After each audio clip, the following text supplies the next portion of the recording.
पहाड़ की छाया। साल था 1999। हरियाणा के एक छोटे से गांव में चार दोस्तों की कहानी शुरू होती है। अमित, गांव का ही लड़का, स्थानीय जानकार, शांत स्वभाव का। रिया, कोलकाता की होशियार लड़की, डरपोक लेकिन बुद्धिमान। करण, पंजाबी मजाकिया, साहसी लेकिन थोड़ा आवारा। और शिवानी, तमिलनाडु से आई धार्मिक लड़की, शांत और गंभीर। स्कूल की छुट्टियां शुरू हुई। करण ने पिकनिक का प्लान बनाया। पहाड़ों की ठंडी हवा और खूबसूरत नज़ारों का लालच बाकियों को भी लुभाया। पहाड़ों के रास्ते में ही माहौल बदलने लगा। आसमान काले बादलों से ढक गया, हवा तेज हो गई, मगर दोस्ती की डोर मजबूत थी। पहाड़ों पर पहुंचते ही अजीब सा सन्नाटा था।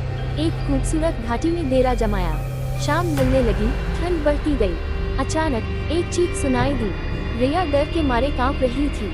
करण ने मजाक बनाया, लेकिन अमित और शिवानी की आंखों में डर था। रात हुई। तंबू के अंदर बैठे चारों दोस्त डर के साए में थे। अचानक तंबू हिलने लगा। बाहर से कोई खरोंचने जैसी आवाज आ रही थी। दिलों की धड़कनें बढ़ गईं। करण हिम्मत करके बाहर निकला। कुछ देर बाद चीखते हुए वापस आया। उसने बताया कि उसने एक काली छाया देखी है। डर ने चारों को घेर लिया।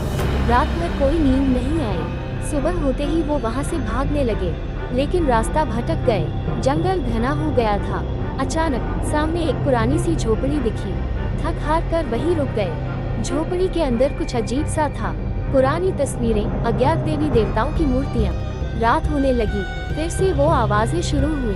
तेज हवा, पेड़ों की डाली का टूटना, और फिर वो खरोंचने जैसी आवाज। इस बार डर ने अपनी पूरी ताकत से हमला किया। रिया बेहोश हो गई। अमित हिम्मत जुटाकर बाहर निकला। वापस आया तो उसके चेहरे का रंग उड़ गया था।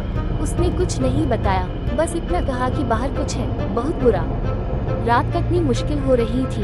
एक एक करके सबकी हिम्मत टूट रही थी। शिवानी ने अपनी पूजा की सामग्री निकाली। उसने कुछ मंत्र पढ़े, लेकिन कोई फर्क नहीं पड़ा। अचानक झोपड़ी हिलने लगी, दीवारें दरकने लगी। चारों दोस्त चीखते चिल्लाते भागने लगे। बाहर निकले तो देखा, झोपड़ी गायब थी। उसके बदले एक विशालकाय काला दरवाजा था। डर के साए में उन्होंने उस दरवाजे को खोला।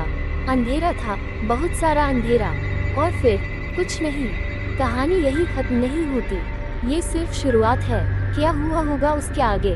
क्या उन चारों दोस्तों ने कभी वापसी की? इन सवालों के जवाब शायद कभी न मिल पाएं।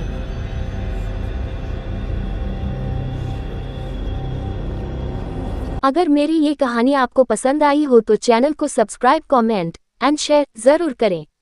धन्यवाद।